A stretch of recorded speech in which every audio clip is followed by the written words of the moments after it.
बोल हाँ मैं हूँ cockroach I am a cockroach student जान दे रहे हैं but I'm still on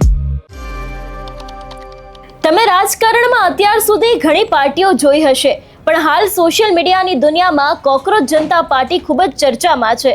કોણ છે આ કોકરોચ જનતા પાર્ટી, કોની છે આ પાર્ટી અને તેનું કનેક્શન ખરેખર આમ આદમી પાર્ટી સાથે છે કે કેમ, તેની વાત આ વિડીયોમાં. નમસ્કાર, હું હંસિની અને તમે જોઈ રહ્યા છો નિર્ભય ન્યૂઝ. સોશિયલ મીડિયાની દુનિયામાં આજકાલ કોકરોચ જનતા પાર્ટી નામ ખૂબ જ ચર્ચામાં છે. સાંભળવામાં ભલે આ એક મજાક લાગે, પરંતુ આ એક એવું ડિજિટલ સંગઠન બની ગયું છે જે પોતાની જાતને બેરોજગાર અને આળસુ યુવાનોનો અવાજ ગણાવે છે. આ કોઈ ચૂંટણી પંચમાં નોંધાયેલી સત્તાવાર રાજકીય પાર્ટી નથી અને ન તો તેની કોઈ ઓફિસ કે માળખું છે. તેમ છતાં સોશિયલ મીડિયા પર તેને ફોલો કરનાર લોકોની સંખ્યા મિલિયન્સને પાર પહોંચી ગઈ છે. કોકરોચ જનતા પાર્ટીની શરૂઆત દેશના મુખ્ય ન્યાયાધીશ સૂર્યકાંતની એક વિવાદાસ્પદ ટિપ્પણી બાદ થઈ હતી. સુપ્રીમ કોર્ટમાં એક સુનાવણી દરમિયાન તેમણે બેરોજગાર યુવાનો, વકીલો, પત્રકાર અને આરટીઆઈ એક્ટિવિસ્ટ પર આકરા પ્રહાર કર્યા હતા. તેમણે કહ્યું હતું કે કેટલાક યુવાનો કોકરોચ જેવા હોય છે, તેમને કોઈ નોકરી નથી મળતી એટલે તેઓ મીડિયા, સોશિયલ મીડિયા કે એક્ટિવિસ્ટ બની જાય છે અને સિસ્ટમ પર હુમલો કરવા લાગે છે. આ નિવેદનથી નારાજ થઈને કેટલાક તત્વોએ વિરોધ કરવા માટે આ ડિજિટલ ગ્રુપ બનાવ્યું. સીજેઆઈની ટિપ્પણી બાદ એક્સ અને ઇન્સ્ટાગ્રામ જેવા પ્લેટફોર્મ પર મીમ અને કટાક્ષનું પૂર આવી ગયું. આ જ માહોલમાં કોકરોચ જનતા પાર્ટીનો જન્મ થયો, જેને શરૂઆતમાં માત્ર એક ઓનલાઈન મજાક ગણવામાં આવતી હતી, પરંતુ સમય જતાં આ ટ્રેન્ડ અને એક મોટા ડિજિટલ સમુદાયમાં બદલાઈ ગયો. આ પાર્ટીએ પોતાને એવા યુવાનોનો અવાજ ગણાવવાનું શરૂ કર્યું કે જેમને સમાજ અવારનવાર આળસુ કે બેરોજગાર કહીને નકારી કાઢે છે. આ ડિજિટલ સંગઠનના સભ્ય બનવા માટે પણ કટાક્ષભરી શરતો રાખવામાં આવી છે. જેઓ આળસુ હોય, બેરોજગાર હોય, મોટા ભાગનો સમય ઇન્ટરનેટ પર વિતાવતા હોય અને પ્રોફેશનલ રીતે પોતાનો રોજ ઠાલવતા હોય, તેમને જ આ પાર્ટીના યોગ્ય સભ્ય માનવામાં આવે છે. આ પાર્ટીનો મુખ્ય હેતુ ઝેનઝી લોકોને પોતાની તરફ આકર્ષવાનો છે, કારણ કે જે રીતે દેશ અને દુનિયામાં ઝેનઝી લોકો પ્રોટેસ્ટ કરી રહ્યા છે, એ પછી નેપાળ હોય કે કોઈ બીજો વિસ્તાર, એટલે કે આવા જ બધા મીમ્સ મૂકીને ભારતના ઝેનઝીને પણ પોતાના તરફ લઈ જાય છે. પાર્ટીના પ્રોફાઇલ બાયોમાં પણ લખાયું છે કે આ એવા લોકોની પાર્ટી છે કે જેમને સિસ્ટમને ગણવાનું જ છોડી દીધું છે. પાર્ટીનું મિશન સ્ટેટમેન્ટ સીધું યુવાનોની સંવેદનશીલ ભાવના ઉપર પ્રહાર કરે છે. તેઓ કહે છે કે આ મંચ એવા યુવાનો માટે છે જેમને વારંવાર મેણાટોણા મારવામાં આવે છે અને હવે તો કોકરોચ પણ કહી દેવાયા છે. પોતાની જાતને માત્ર એક મજાક કે વ્યંગ તરીકે રજૂ કરતા આ મંચ ખૂબ જ ચાલાકીથી એવા યુવાનોને પોતાની સાથે જોડી રહ્યું છે જેઓ નોકરી, રાજકારણ અને દેશની વ્યવસ્થાથી પહેલેથી જ નિરાશ હોય અથવા તો પછી હતાશ થઈને બેઠા હોય. આ ગ્રુપનું વિઝન માત્ર ગુસ્સો વ્યક્ત કરવામાં પૂરતું નથી, પરંતુ તે સીધા દેશની રાજકીય વ્યવસ્થા પર સવાલ ઉઠાવે છે. તેમનું કહેવું છે કે કોઈ નવું ફંડ ઉઘરાવવા કે ટેક્સના પૈસે વિદેશના પ્રવાસ કરવા નથી આવ્યા, પરંતુ તેમનો હેતુ માત્ર એટલો પૂછવાનો છે કે જનતાની કમાણીના પૈસા આખરે જાય છે ક્યાં. આ પ્રકારની વાતો ઇન્ટરનેટ પર રહેતા યુવાનોના મનમાં સત્તા અને સિસ્ટમ પ્રત્યે અસંતોષને તીવ્ર બનાવવાનું કામ કરી રહી છે. શરૂઆતમાં માત્ર એક ઓનલાઈન મજાક ગણાતી કોકરોચ જનતા પાર્ટી તરફ હવે વિપક્ષી નેતાઓ અને સરકાર વિરોધી ચહેરાઓ પણ આકર્ષાયા છે. આ કેમ્પેન પાછળ સૌથી મોટો સવાલ ત્યારે ઊભો થયો જ્યારે આ ગ્રુપના સ્થાપક અભિજીત દીપકે કહ્યું કે કોંગ્રેસ, આપ, સપા કે પછી ટીએમસી સહિત કોઈ પણ પક્ષ સાથે જોડાયેલા લોકોનો સપોર્ટ સ્વીકાર્ય છે.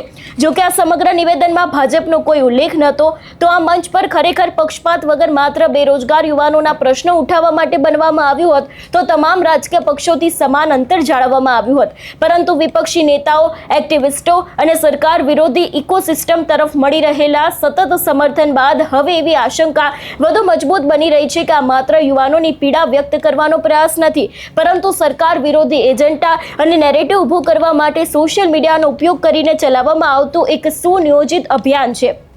કોકરોચ જનતા પાર્ટીનું મેનિફેસ્ટો ભલે ઉપરથી એક મજાક જેવું લાગતું હોય, પરંતુ તેમાં ઉઠાવવામાં આવેલા મુદ્દાઓ સીધા દેશની મોટી સંસ્થાઓને નિશાન બનાવે છે. સોશિયલ મીડિયા પર યુવાનોના અવાજ તરીકે રજૂ થયેલી આ કોકરોચ જનતા પાર્ટી પાછળ કોઈ સામાન્ય નાગરિક નહીં, પરંતુ અભિજીત દીપકે છે. મહારાષ્ટ્રના વતની અને બોસ્ટન યુનિવર્સિટીમાંથી ભણેલા અભિજીત દીપકના તાર આમ આદમી પાર્ટી સાથે જોડાયેલા હતા. તે આમ આદમી પાર્ટીનો નેશનલ સોશિયલ મીડિયા કોઓર્ડિનેટર રહી ચૂક્યો છે અને વોર રૂમમાં સીધું કનેક્શન પણ ધરાવતો હતો. 2020ની દિલ્હી વિધાનસભા ચૂંટણી દરમિયાન અરવિંદ કેજરીવાલની તરફેણમાં ટૂંકા વન લાઇનર્સ અને બોલિવૂડ કલ્ચર આધારિત વાયરલ મીમ્સ બનાવીને ભાજપ સામે માહોલ ઉભો કરનારી ટીમમાં જ તે મુખ્ય ચહેરો હતો. અભિજીત દીપકે પોતે મીડિયા રિપોર્ટ્સમાં સ્વીકારી ચૂક્યો છે કે નવી પેઢી અને પ્રથમ વખત મતદાન કરનારા યુવાનો સુધી રાજકીય એજન્ડા પહોંચાડવા માટે મીમ પોલિટિક્સ સૌથી અસરકારક હથિયાર છે. જે પદ્ધતિનો ઉપયોગ તે પહેલા આમ આદમી પાર્ટી માટે બ્રાન્ડ કેજરીવાલ મજબૂત કરવા અને વિપક્ષી નેરેટિવ સેટ કરવા માટે કરતો હતો અને એ જ રણનીતિ આજે કોકરોચ જનતા પાર્ટીના નામે જોવા મળી રહી છે. કોકરોચ જનતા પાર્ટી જેવા ટ્રેન્ડ્સ યુવાનોને ઇન્ટરનેટ પર ખૂબ જ ફૂલ અને ક્રાંતિકારી લાગે છે, પરંતુ વાસ્તવમાં તો તેમની જમીની હકીકત દૂર લઈ જાય છે. મીમ્સ અને કટાક્ષ હેઠળ સતત એવો માહોલ બનાવવામાં આવે છે કે જેથી દેશની લોકતાંત્રિક સંસ્થાઓ, અદાલતો અને ચૂંટણી પંચ પરથી યુવાનોનો ભરોસો સંપૂર્ણપણે ઉઠી જાય. આ પ્રકારના કેમ્પેન દેશના યુવાનોને માત્ર ઓનલાઈન ગુસ્સો, ટ્રોલિંગ અને નિરાશા આપે છે, જેનાથી તેમની કારકિર્દી કે રોજગારીની સમસ્યાનો કોઈ વાસ્તવિક ઉકેલ આવતો નથી અને આખરે તેમના હાથમાં કોઈ સકારાત્મક બદલાવને આવવાને બદલે માત્ર ઇન્ટરનેટ પૂરતી સીમિત નારાજગી જ બચે છે. એટલે જે રીતે અત્યારે હાલ કોકરોચ જનતા પાર્ટી ખૂબ જ ચર્ચામાં આવી છે, તેમના દ્વારા પોતાના સોશિયલ મીડિયાના માધ્યમથી ઘણા બધા એવા નવા ગીતો છે એ પણ લોન્ચ કરવામાં આવી રહ્યા છે અને તે લોકોનો સીધો જ ટાર્ગેટ ક્યાંક ઝેન્ઝી લોકો હોય એવું લાગી રહ્યું છે, કારણ કે દેશ દુનિયામાં છેલ્લા ઘણા સમયથી ઝેન્ઝી લોકો દ્વારા જે પ્રોટેસ્ટ કરવામાં આવ્યા છે, જે રીતે આખી કાયદો અને વ્યવસ્થા તે લોકો પોતાના હાથમાં લઈ રહ્યા છે, એ જ ટાર્ગેટ ક્યાંક હવે ભારતની અંદર પણ બનાવવામાં આવતો હોય એવું લાગી રહ્યું છે. એટલું જ નહીં, પહેલાં તેઓ આમ આદમી પાર્ટી સાથે કનેક્શન ધરાવતા હતા એવી પણ વિગતો અત્યારે હાલ સામે આવી છે.